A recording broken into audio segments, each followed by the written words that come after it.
Bismillah. Assalamualaikum warahmatullahi wabarakatuh. Alhamdulillahi wa kafa. Wassalatu wassalamu ala rasulillahi mustafa. Wa ala alihi wa ashabihi. Wa man tabi'ahum bi ihsanin ila yaumiddin. Amma ba'd. Insyaallah di pertemuan pagi hari ini kita lanjut pembahasan kitab Adabul Mufrad, yang mana setiap pertemuan, ya, Ana ulangi kembali bahwa kitab Adabul Mufrad adalah kitab yang dirangkai atau disusun oleh Imam Bukhari rahimahullah taala tentang atau berisikan hadis-hadis adab seorang muslim, ya. Bagaimana seorang muslim seharusnya memiliki akhlakul karimah, ya, akhlakul islamiyah, yang mana Rasulullah SAW, ya, ajarkan kepada kita, dan kita menjadikan Rasulullah SAW menjadi teladan kita. Kita masuk insyaallah ke bab selanjutnya, ya, ketika, ya, seorang hamba sahaya melakukan atau berbuat kesalahan, ya.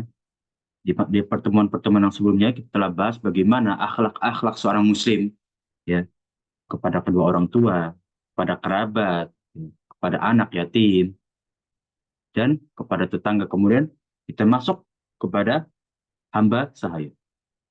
Bagaimana ketika hamba sahaya, ya, melakukan suatu kesalahan, ya, atau berbuat kesalahan, ya. Dari sahabat Asim bin Laqit bin Sabroh, ya, ayahnya, suatu saat, ya, aku sempat, ya, aku sampai, ya, sampai di kediamannya Rasulullah SAW, dan ada seseorang pengembala, ya, membayar kepada Rasulullah SAW seekor anak kambing, ya, yaitu memberikan kepada Rasulullah SAW, ya, seekor anak kambing, dan dengan angkuh, ya, ya. Namun, ya, Rasulullah SAW berkata, ya, jangan mengira karena kamu mempunyai 100 kambing, kami tidak mau menambah, ya, maksud menambah ujrohnya kalian. Ya.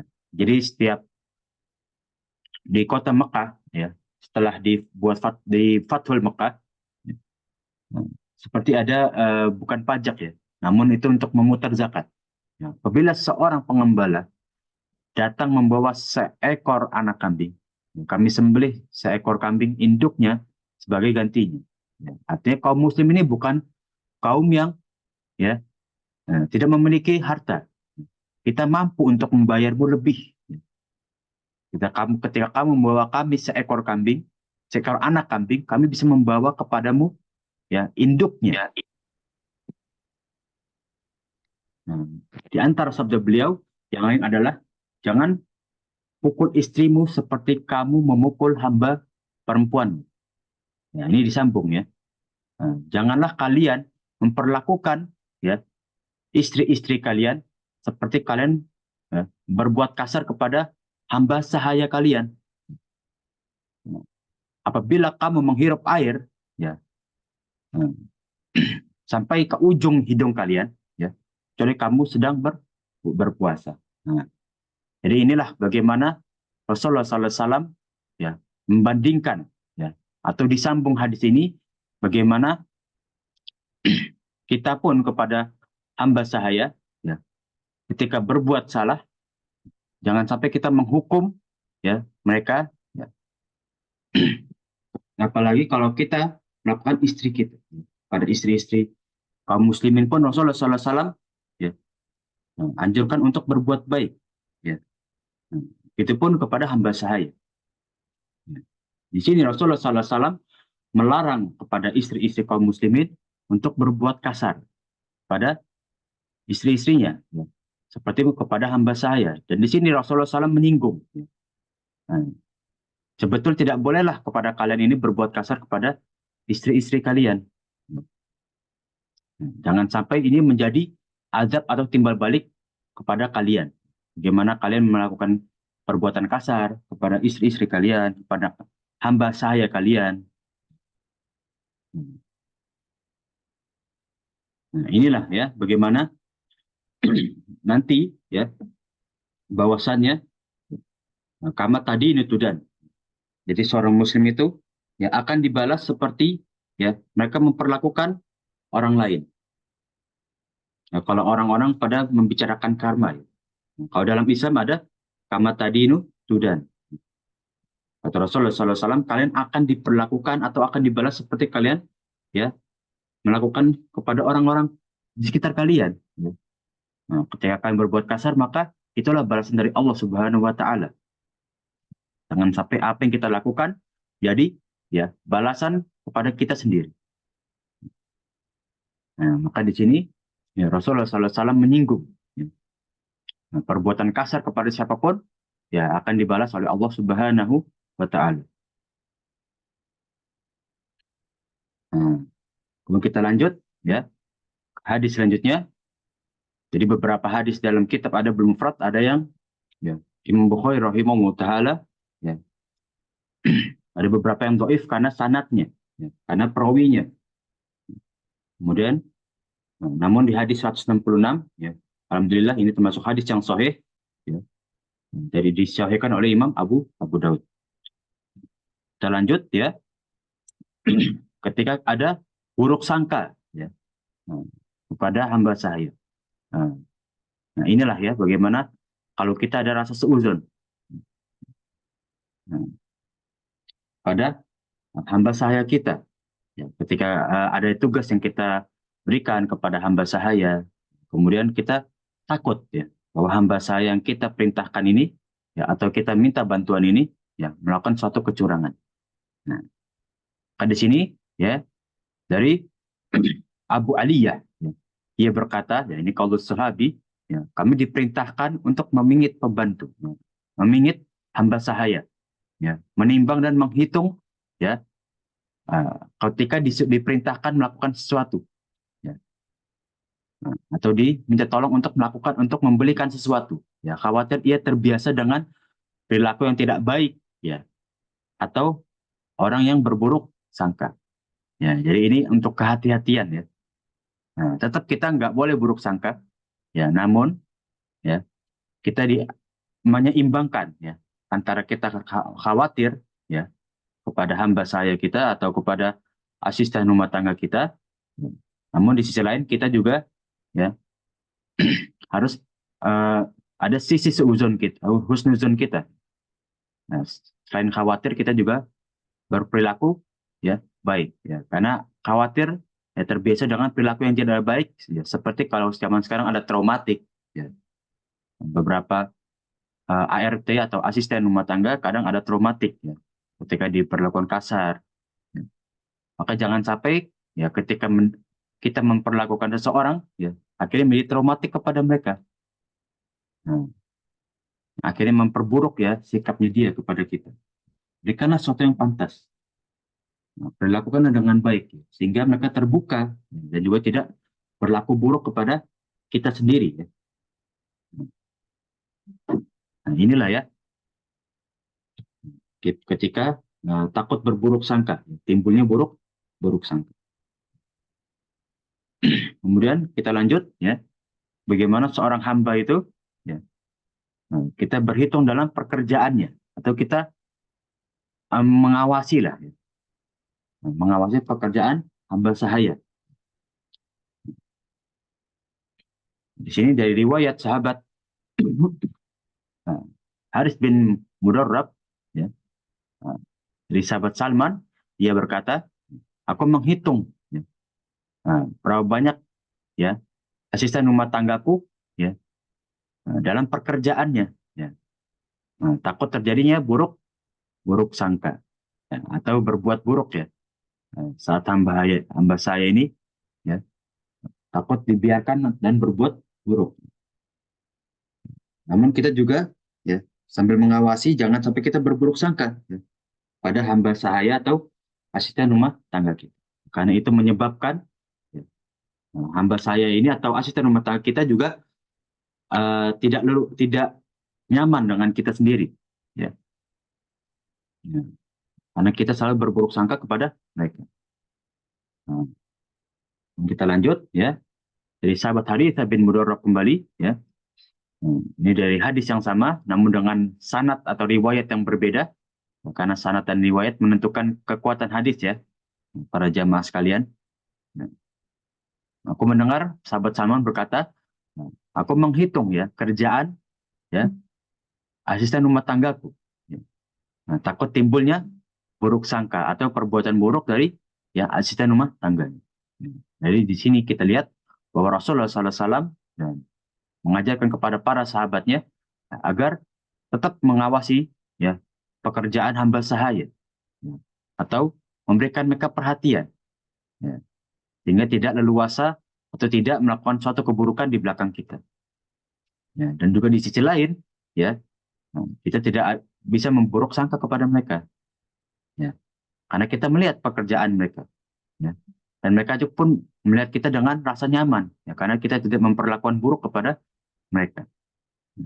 Inilah ya bagaimana seorang ya eh, ketika di rumah mempunyai asisten rumah tangga atau mempunyai karyawan, dilakukan dengan baik. Nah, sehingga seluruh karyawan kita ya atau asisten rumah tangga ya merasa nyaman dengan ya atasannya atau pemilik rumahnya. Nah, sehingga saling mempercayai satu sama lain dan tidak timbulnya ada buruk sangka dalam hati kita satu sama lain ya. Nah, bahkan kita beradab ya pada karyawan kita, kepada asisten rumah tangga kita diperhatikan oleh Rasulullah Shallallahu Alaihi Wasallam dan dipraktekkan oleh para sahabat-sahabatnya. Inilah masya Allah ya, begitu besar ya. Islam memperhatikan akhlak ya, bagi ya umatnya. Kita lanjut ya, masuk ke bab adab ya, seorang asisten rumah tangga atau hamba sahaya. Di sini, dari sahabat Abdullah bin Umar, ya, suatu hari sahabat Abdul bin Umar mengutus seorang hamba sahaya untuk membawa emas, ya, atau ya dinar ya. Zaman dahulu kan kalau nggak dinar dirham, ya, uang mata uang pada zaman dahulu yang berbentuknya kepingan ya. Nah, lalu ia menukarnya dengan dan aku melihat dia menukar uang itu. Ketika hamba itu kembali, dipukullah ia sampai jera. Nah, jadi sengaja ya mencairkan ya harta majikannya. Nah, dan Ibnu Umar berkata, ya, ambil ya punya saya dan jangan engkau tukar. Nah, diberikan kepercayaan ya kepada hamba saya ini. Ya, diberikan kesempatan untuk kedua kali. Ya. Ya, agar ya tidak dihukum ya, atau digantikanlah harta ayahnya ya, Abdullah ini ya, untuk ya,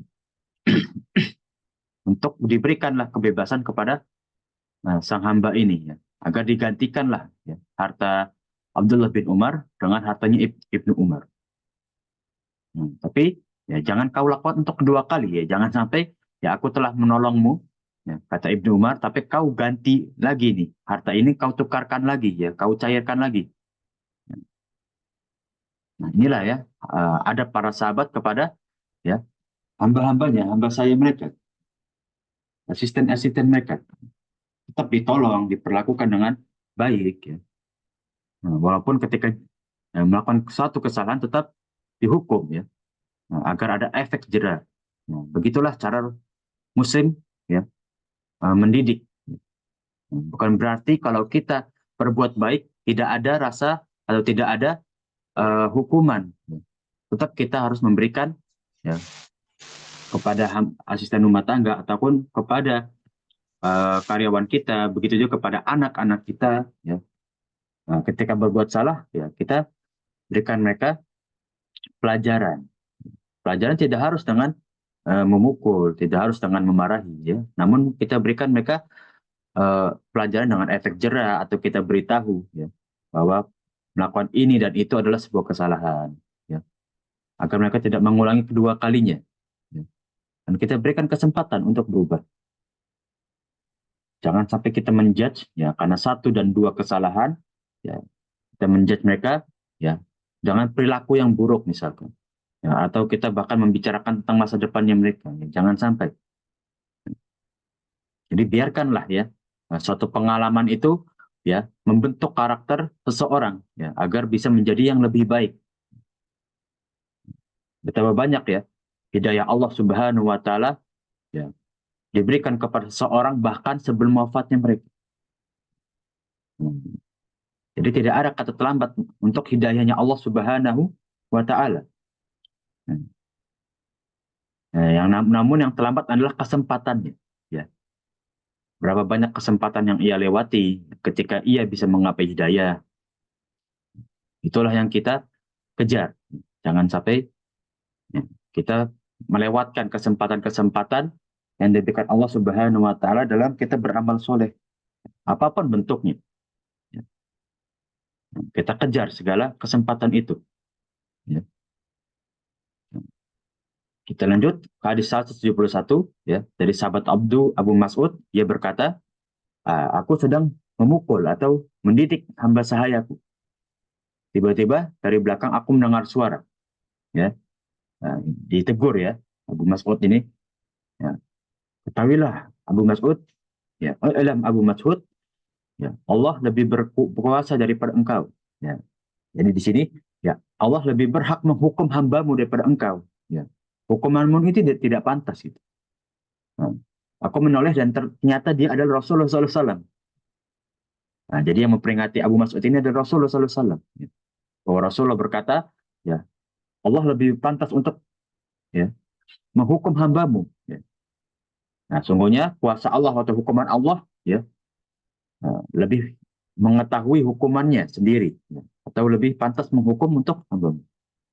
Kepada Rasulullah SAW, wahai Rasulullah, dia bebas karena Allah. Ya, aku membebaskan dia karena aku ya mengikuti perintahnya Allah. Lalu Rasulullah SAW berkata, andai kamu tidak melakukannya, niscaya kamu disentuh oleh api neraka. Nah, jadi di sini awalnya Rasulullah SAW ya menegur Abu Mas'ud ya karena terlihat berbuat zolim ya, kepada hambanya ya, karena memukul. Ya. Nah, namun ya Abu Mas'ud berkata, ya, aku membebaskan budak ini atau membeli budak ini karena Allah. Ya, karena perintah Allah. Begitupun ketika aku mendidik budak ini, ya, mendidik hamba saya ini, ya karena aku ingin ya mendidik dia agar selalu di jalannya Allah Subhanahu wa taala. Artinya hamba ini membuat kesalahan yang melanggar syariat-syariat Islam.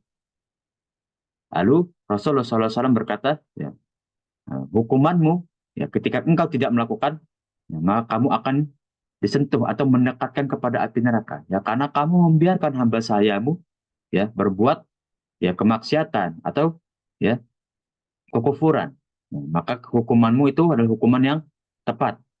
Jadi Rasulullah SAW ketika melihat pembelaannya Abu Mas'ud, ya, setelah itu Rasulullah SAW mendukung ya apa yang dilakukan oleh Abu Mas'ud kepada hambanya. Di sini Rasulullah SAW tidak saklek. Rasulullah SAW mendidik sahabat-sahabatnya ya, dengan melihat ya, ahwalnya atau ahwalul karim ya. Ahwal itu adalah lingkungan. Bagaimana kalau kita belajar akhlak Islamiyah, selalu ada ahwalul mukmin, ahwalul umat. Ya. Bagaimana Rasulullah SAW melihat ya umat ini bagaimana dengan kondisinya. Ya. Makanya itu turunnya hikmah atau hikam, ya, hukum-hukum dalam Islam itu tadarujan. Tadarujan itu berderajat. Ya. Nggak langsung semuanya turun. Namun ya perlahan-lahan dahulu. Ya.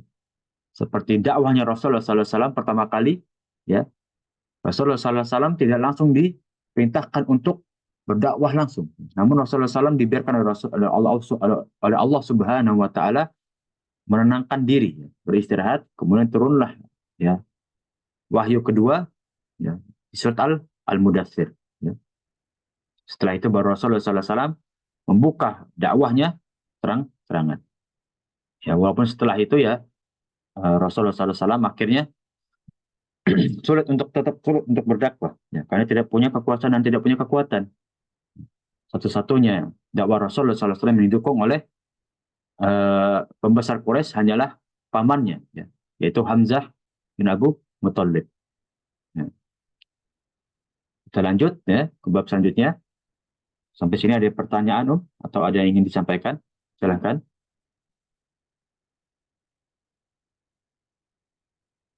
Kalau tidak ada, Insya Allah kita lanjut ya, ke bab jangan berkata ya, ini langsung dari hadisnya ya. Ya. Semoga Allah ya, menjelekkan wajahmu atau kita menghina ya, menghina hamba saya kita. Nah, atau menyumpahkan ya. Kalau zaman sekarang kita bisa bilang menyumpahkan ya, atau melaknat. Dari sahabat Abu Hurairah ya, radhiyallahu anhu, bahwasanya Rasulullah sallallahu alaihi wasallam ya berkata ya, atau bersabda, la taqulu qabbahallahu wajhah. Nah, janganlah kalian berkata kepada hamba-hamba kalian, ya, semoga qabbahallahu ya, semoga Allah ya menjelekkan wajah ya, wajah-wajah wajah-wajah hamba saya kalian. Ya. Nah, yang kita ketahui bahwa doa ya, ketika doa kita ada sebuah kebaikan ya, maka itu akan kembali kepada kita ya. Namun kalau doa kita berisi keburukan ya, maka itu juga akan kembali kepada kita ya. Maka berhati-hatilah dalam ucapan ya. Nah, seperti dalam salah satu kisah dalam hadis Rasulullah SAW, ada seorang yang ibadahnya kurang di suatu umat. Kemudian seorang alim berkata, ya, kamu tidak akan bisa masuk surga ketika engkau hanya beribadah seperti ini. Atau seorang alim ini mencela ya, seorang ini, fulan ini, karena ibadahnya kurang. Nah, kemudian Rasulullah SAW menyampaikan kelak, ya, seorang alim ini derajatnya akan lebih rendah daripada fulan tersebut yang dipandang ibadahnya malah kurang.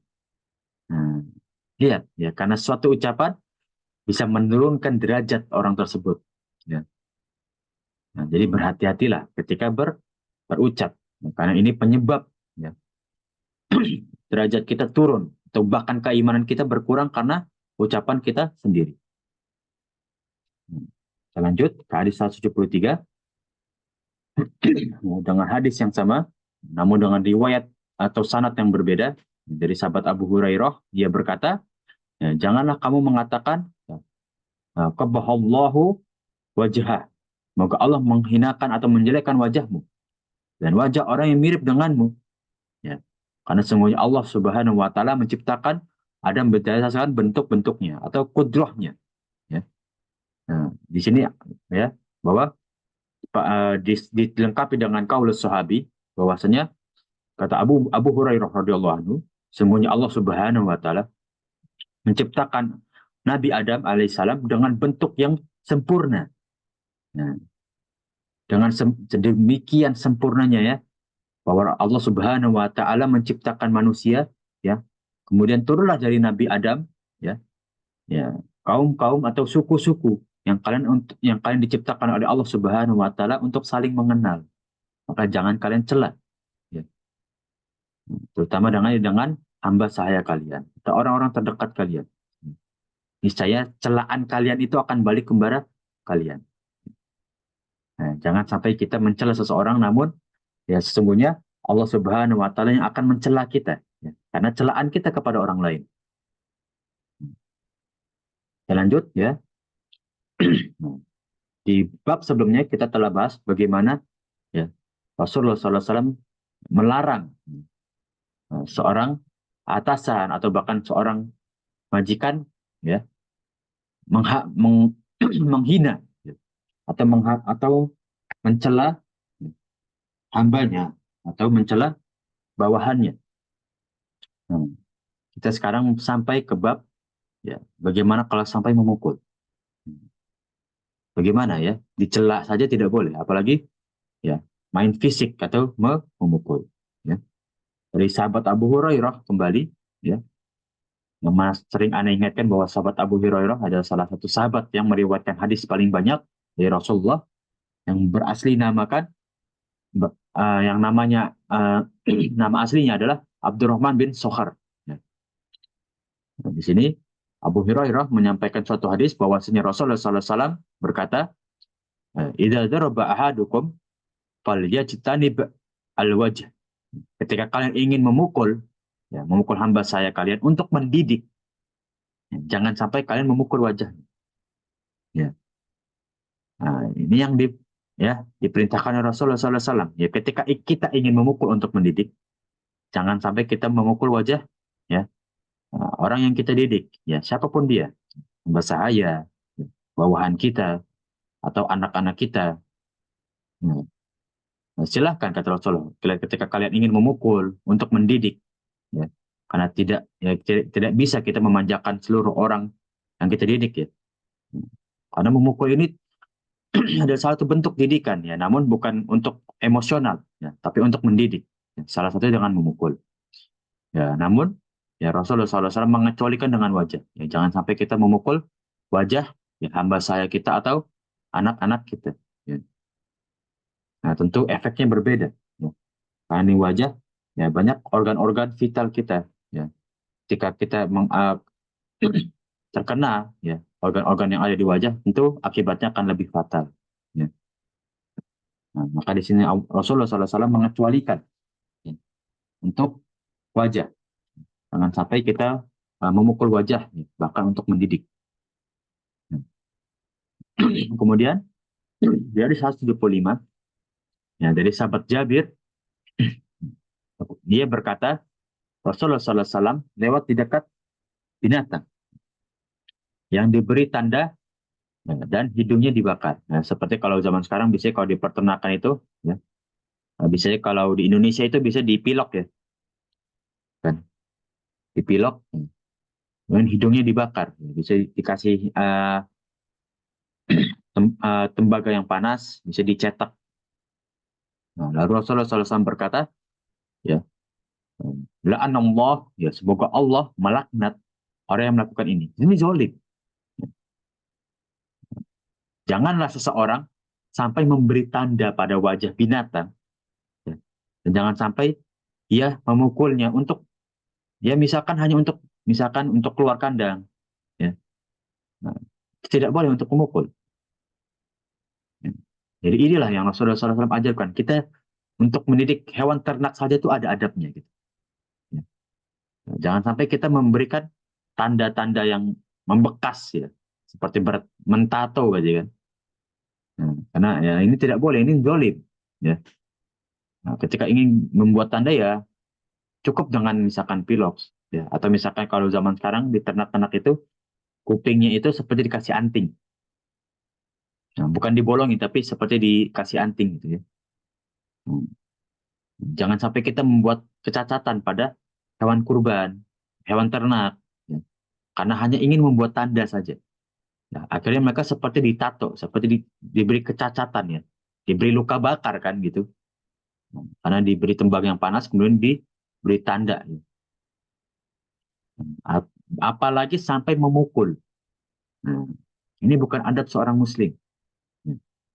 Hanya karena ingin memindahkan tempat ya, sampai memukul hewan ternak. Ini bukan suatu adab bagi seorang muslim. Hmm.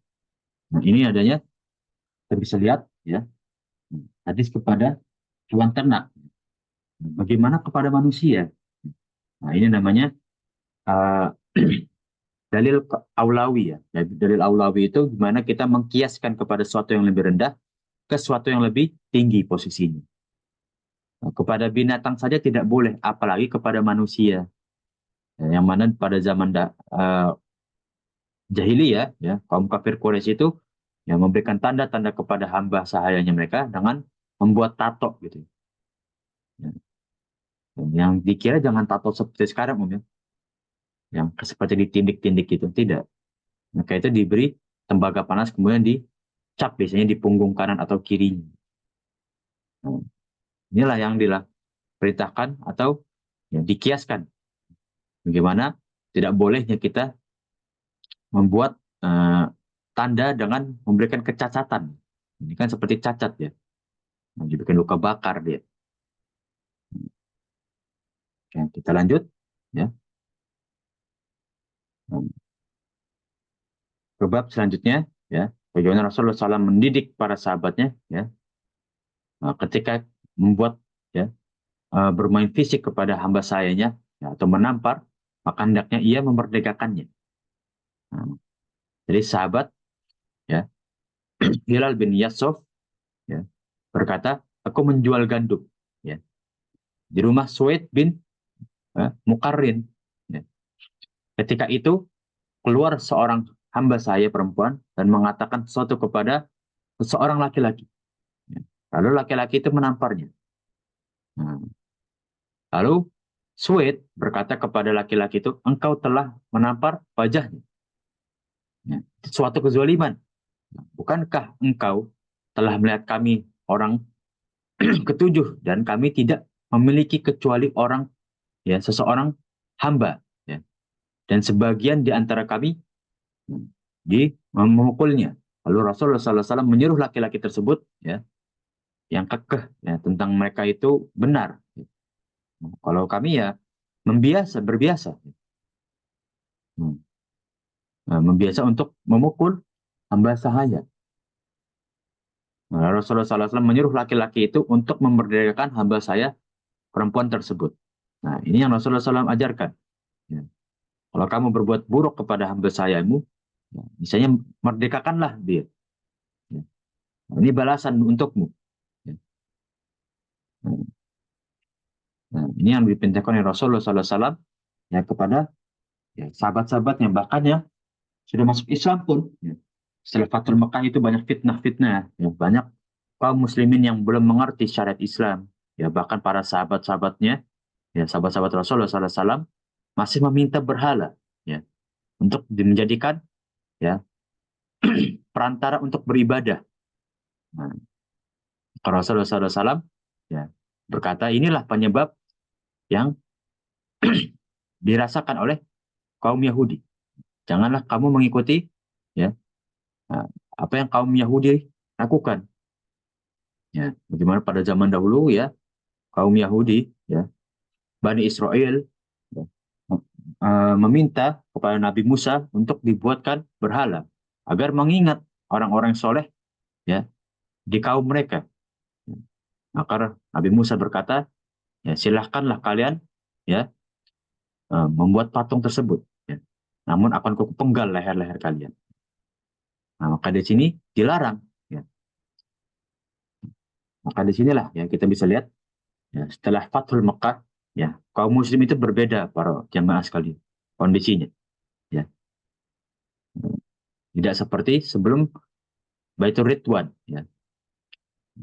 Sebelum perjanjian perdamaian Habasyah juga. Ya. Mereka kaum Muslim itu benar-benar patuh, benar-benar berhati-hati dalam memegang syariat Islam, menjauhi seluruh larangan yang diberikan yang dilarang oleh Rasulullah SAW, ya, melalui wahyu-wahyu yang turun.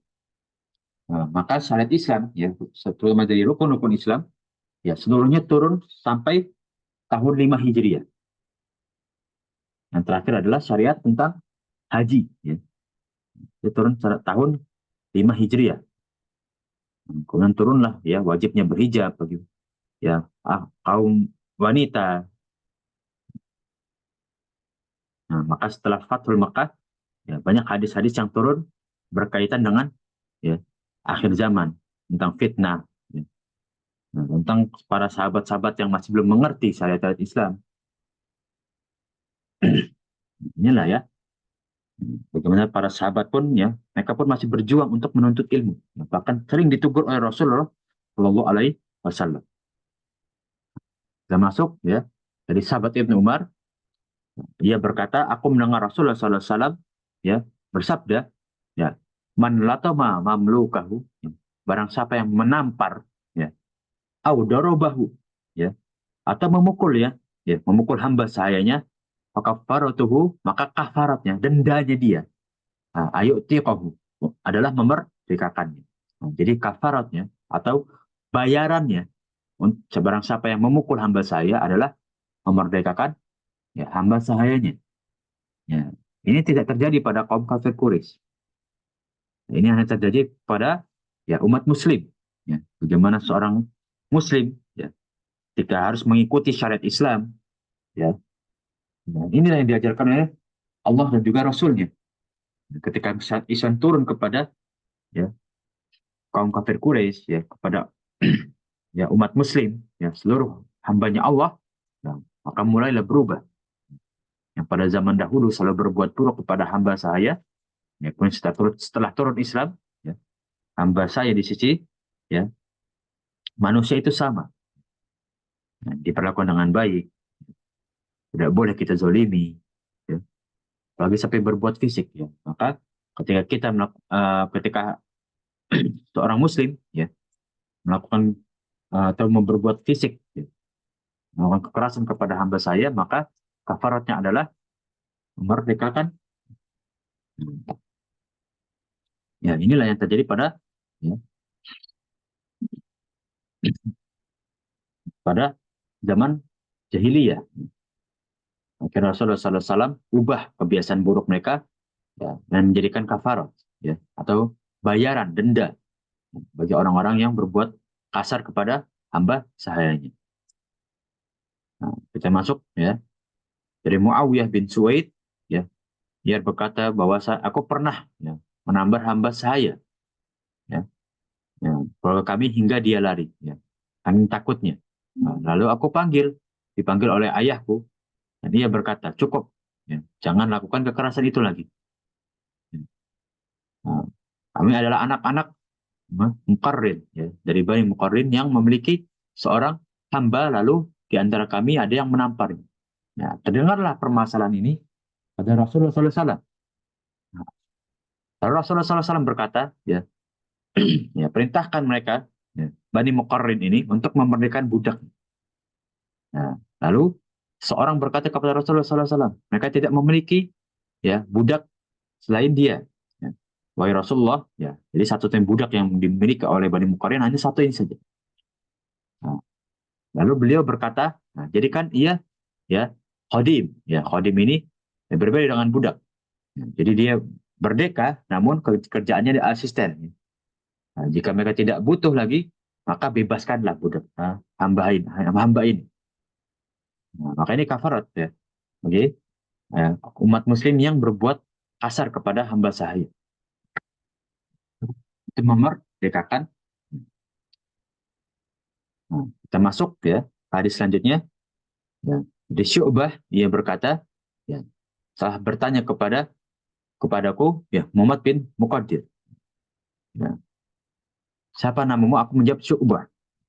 Dia berkata, telah mengabarkan kepadaku Abu Syu'bah, ya, dari Suhaib bin Muqarrin Al-Muzni, di mana dia melihat seorang laki-laki menampar budak. Nah, ini dengan hadis yang sama, namun dengan riwayat yang berbeda. Ya, lalu Suhaib berkata kepada laki-laki itu, tidakkah kamu tahu bahwa gambar itu dilarang? Ya. Nah, atau perlakuanmu itu dilarang sampai membekas kepada muka, ya, atau wajah dari budakmu itu, ya, hambamu itu. Engkau lihat, aku ini saudara ketujuh dari 7 bersaudara, ya. Nah, pada masa Rasulullah SAW, ya, dan kami hanya memiliki satu budak saja. Nah, salah seseorang di antara kami menampar budak tersebut dari 7 bersaudara ini, lalu Rasulullah SAW menyuruh kami untuk memerdekakan budak tersebut. Nah, jadi disambung riwayatnya oleh, ya, Suwaid. Itu gimana itu? Nah, agar kekerasan yang dilakukan oleh para sahabat, ya, atau kaum muslim ini, ya, balasannya atau kafaratnya adalah memerdekakan budak.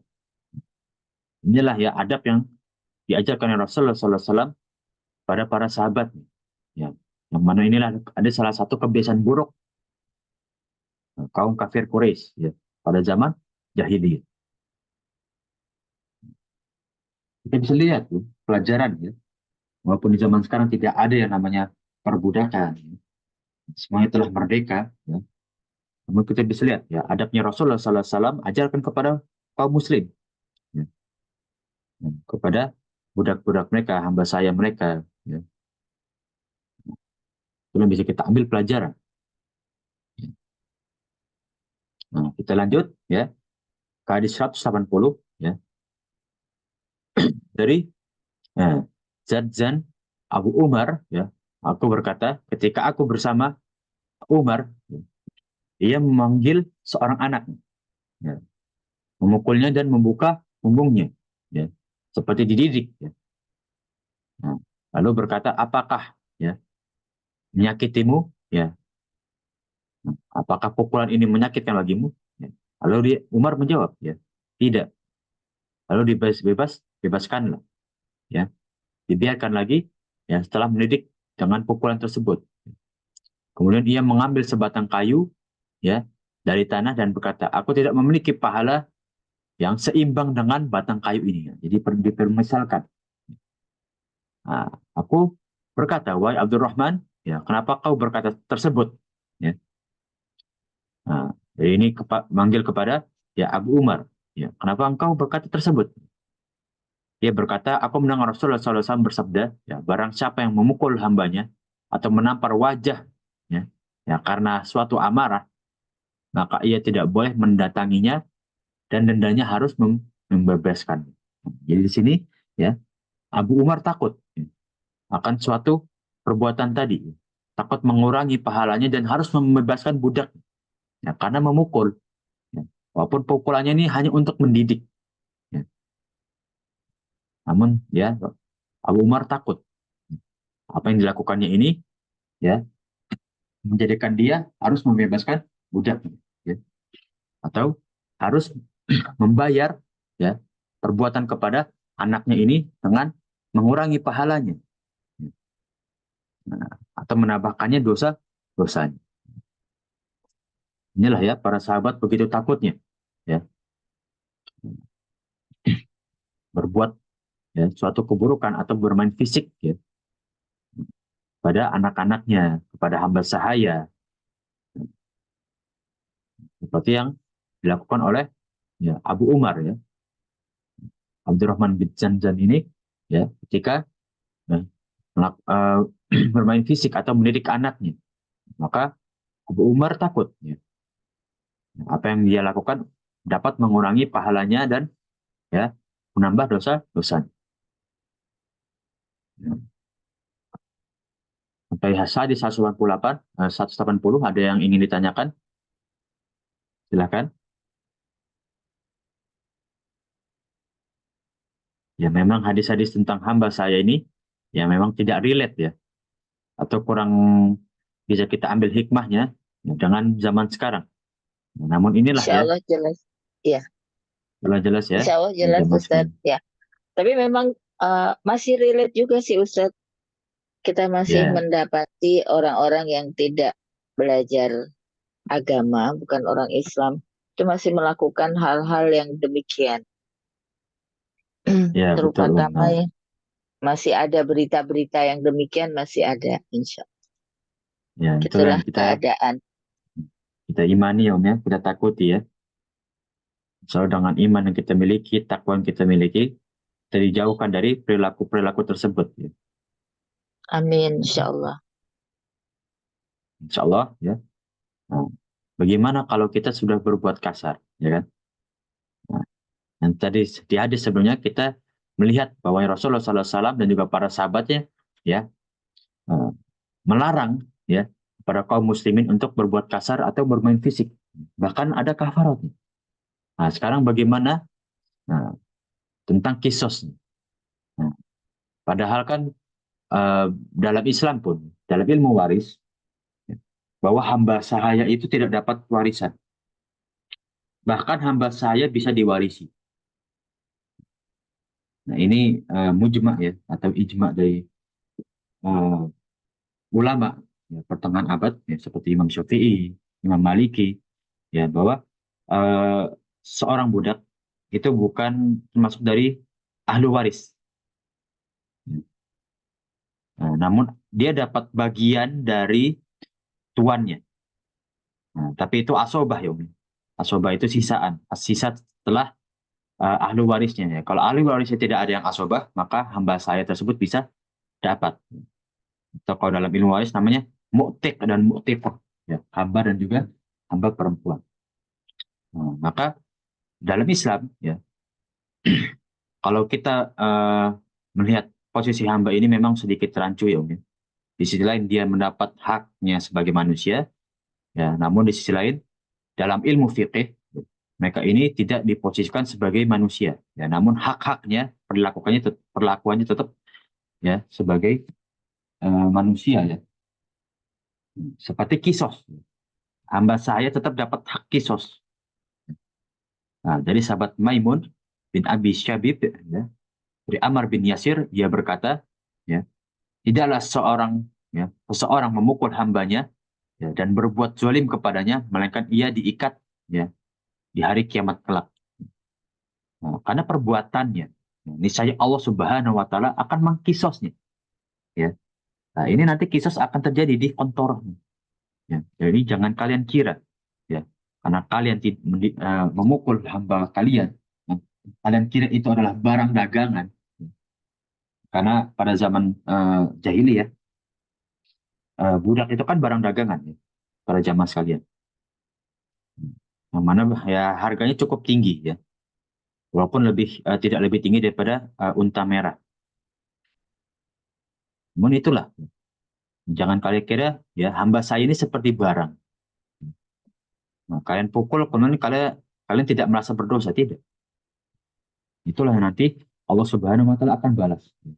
Barang siapa yang memukul hamba sayanya, maka misalnya Allah Subhanahu Wa Taala akan menyiapkan kisahnya nanti di akhiratnya kelak, ya, atau di kontorannya Allah Subhanahu Wa Taala. Lanjut ke hadis 1182, ya.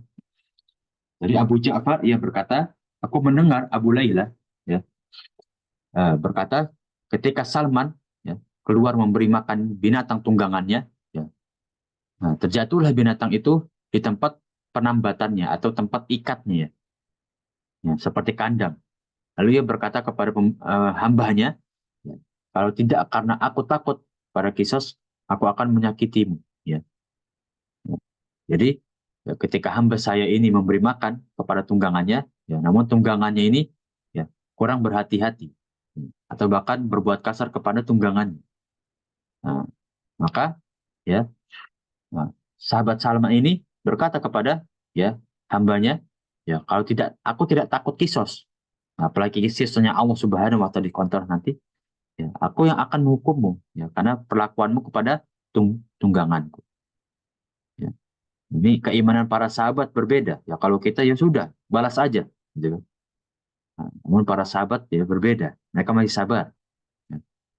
Bahkan seperti sahabat Umar bin Khattab pun, ya, salah satu sahabat yang paling ditakuti, bahkan di Jazirah Arab, ya, nah, beliau masih punya kesabaran. Ya. Beberapa hadis bahkan ada beberapa ayat, ya, tentang adab itu turun karena sikap atau perlakuannya Umar bin Khattab. Itulah keimanan seseorang. Adab itu bukan karena watak, tapi adab itu karena keimanan seseorang bisa mempengaruhinya. Ya. Nah, kalau dia beriman, pasti dia mengekang atau mengurung, ya, sikap-sikap buruk. Nah, kita lanjut ke hadis Abu Hurairah radhiyallahu anhu, bahwasanya Rasulullah SAW bersabda, la atu'addannal huquqa ila ahliha yaumal qiyamah. Hendaklah engkau memenuhi hak-hak, ya, kepada orang yang ada kewajiban engkau memberi hak kepadanya. Ya. Nah, hatta yuqala lisyal, ya, sampai, ya, kambing, ya, nah, al-jalha, ya, al-jalha itu kambing yang cacat tidak punya tanduk, ya, min syatil korna, ya, harus memenuhi hak kambing tersebut yang bertanduk. Ya, bahkan kambing sesama kambing pun itu, ya, mempunyai kisos, ya, ketika satu sama lain saling menjolimi. Apalagi kita sebagai pemilik, ya, hewan ternak, ya, jangan sampai kita, ya, menzolimi hewan ternak kita, ya, apalagi sampai cacat, ya. Niscaya itu pasti ada balasannya, nggak mungkin. Hak kita memiliki hewan ternak, menjaga hewan ternak kita dengan baik, ya. Nah, kewajiban kita kepada orang-orang sekitar kita adalah memperlakukan mereka dan tidak menzolimi mereka, ya. Itulah kewajiban, ya, kita, ya, sebagai atasan atau bahkan pemilik hewan ternak, ya, pemilik, ya, seorang budak misalkan. Ketika engkau berlaku sesuatu, pasti ada balasan di sisi Allah Subhanahu wa Ta'ala. Bagi yang berbentuk fisik, ya. Nah, maka pasti ada kisosnya nanti di sisi Allah Subhanahu wa Ta'ala. Nah, kita lanjut, ya, suatu kisah, ya. dari Dawud bin Abu Abdullah, ya, pemimpin kami Bani Hashim. Ya, Bani Hashim itu kaumnya Rasulullah, ya. Ya, itu pembesar-pembesar Makkah. Ya, seperti, ya, Abu Jahal, ya, itu adalah dari Bani Hashim. Dia berkata, telah mengabarkan kepada kami Abdurrahman bin Muhammad, dia berkata, ya, dari Ummu Salamah, bahwasanya suatu hari, ya, ketika Rasulullah SAW berada di rumahnya, beliau memanggil Wasifah, ya, ya, dia tidak cepat memenuhi panggilannya, ya. Beliau kelihatan murka dari wajah, ya. Jadi Wasifah adalah salah satu budaknya Rasulullah SAW. Ya, ketika dipanggil, ya, Wasifah ini masih, ya, eh, lemas, ya, masih kurang semangat, ya, atau malas, ya. Maka, ya, Rasulullah SAW terlihat kurang senang dengan sifat Wasifah tersebut. Ya, maka Ummu Salamah berdiri dan melihat Wasifah sedang bermain dan di tangannya memegang kayu siwak. Beliau berkata, ya, kalau tidak karena aku takut pada kisos pada kelak hari kiamat, maka aku akan sakiti kamu dengan siwak tersebut. Ya, maka akan dihukum dengan siwakmu itu ada di tanganmu. Ya. Muhammad bin Haytham, ya, menambahkan bahwa Wasifah sedang bermain dengan seekor hewan atau tunggangan. Nah, ia berkata, setelah aku membawanya ke hadapan Rasulullah SAW, ya, nah, aku berkata kepada Rasulullah, ya, wahai Rasulullah, ya, sungguhnya dia bersumpah atas apa yang didengar, ya, dari engkau. Ummu Salamah berkata di tangannya ada kayu siwak. Ya, jadi di sini dikisahkan, ya, bahwa Wasifah ini mungkin budak yang masih kecil, ya. Namun, ya, para sahabat takut, ya. Walaupun ia seorang anak kecil, namun harus mengerti ketika dipanggil, ya, untuk melakukan sesuatu. Kenapa engkau masih bermain? Gitu. Maka di sini, ya, para sahabat lebih takut lagi, ya, ketika Ummu Salamah, ya, atau, ya, sahabat yang lain, ya, ingin menghukum anak tersebut, namun mereka itu takut tentang dengan kisosnya Allah Subhanahu Wa Taala di hari kiamat nanti. Jangan sampai karena kita ingin mendidik, apalagi sampai emosi, ya, kita memukul, jangan sampai. Maka di sini para sahabat benar-benar menjaga ucapan mereka, ya, dari yang kita lihat tadi, ya, di bab sebelumnya, ya, jangan sampai kita melaknat atau menghina, ya, hamba sahaya, ya, kalau nanti kita akan dihinakan juga oleh Allah Subhanahu Wa Taala. Begitu juga dengan, ya, pukulan atau kita mendidik dengan fisik. Nah, maka di sini para sahabat takut akan dikisos, ya, seperti mereka memukul hamba saya tersebut, ya, atau akan memukul hamba saya yang ia ingin didik. Kalau didikannya terlalu keras atau, ya, sampai ke titik zolim, maka para sahabat takut, ya, kalau nanti di hari kiamat mereka akan dikisos. Kita lanjut dari sahabat Abu Hurairah, ya, bahwasanya Rasulullah SAW bersabda, ya, menyampaikan kepada sahabat-sahabatnya, ya, barang siapa yang memukul seseorang, siapapun dia, Rasulullah SAW memberikan hadis tu'am. Hadis tu'am itu tidak ada pengecualian, ya, para jamaah sekalian. Nah, maka hamba saya masuk ke dalam hadis ini. Nah, maka kelak dari kiamat ia akan dikisos. Nah, maka ini sambungan, ya, atau hadis yang berkaitan tentang kontoroh. Kontoroh itu tempat di mana para manusia akan dikisos sebelum mereka masuk surga. Nah, jadi kalau kita zolim kepada manusia, tidak ada jalan lain kecuali orang tersebut harus memaafkan kita. Kalau tidak dimaafkan, ya, maka balasannya adalah kisosnya Allah Subhanahu Wa Taala di akhirat nanti. Ya. Nah, berbeda dengan, ya, kalau kita berbuat uh, kemaksiatan kepada Allah, kekufuran kepada Allah, kita bertobat dan berharap, ya, ampunannya Allah. Berbeda dengan kezaliman kita kepada manusia. Ya, kita tidak akan dimaafkan sebelum orang ini memaafkan kita. Kalau orang ini tidak memaafkan kita, maka balasannya nanti, ya, kisosnya di Allah Subhanahu Wa Taala dikontor. Nah, maka berhati-hatilah kita dalam bersikap atau berperilaku kepada orang-orang yang ada di sekitar kita. Karena kalau mereka tidak ridho, maka balasannya, ya, sampai hari akhir nanti, sampai yaumul hisab, bahkan sampai sebelum masuk surga. Wa yazu billah bin dzalik. Nah, dari sahabat Abu Hurairah kembali, ya,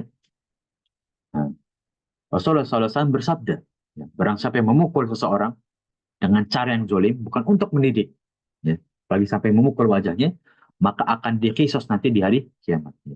Seperti hadis sebelumnya. Ya. Nah, kisosnya Allah Subhanahu Wa Taala dikontorok nanti kepada orang-orang yang zolim.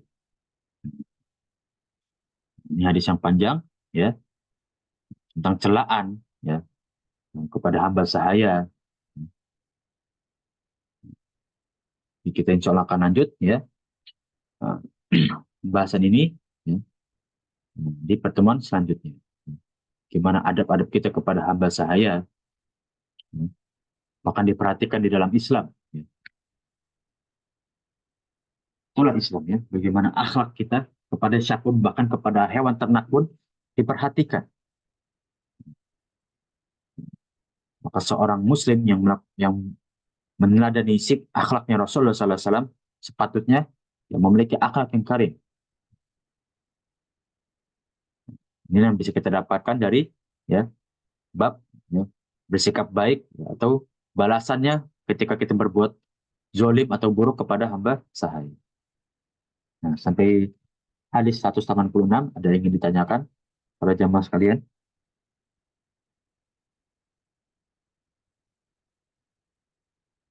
Kalau sekiranya tidak ada, ya insya Allah tutup pertemuan pagi hari ini. Ya.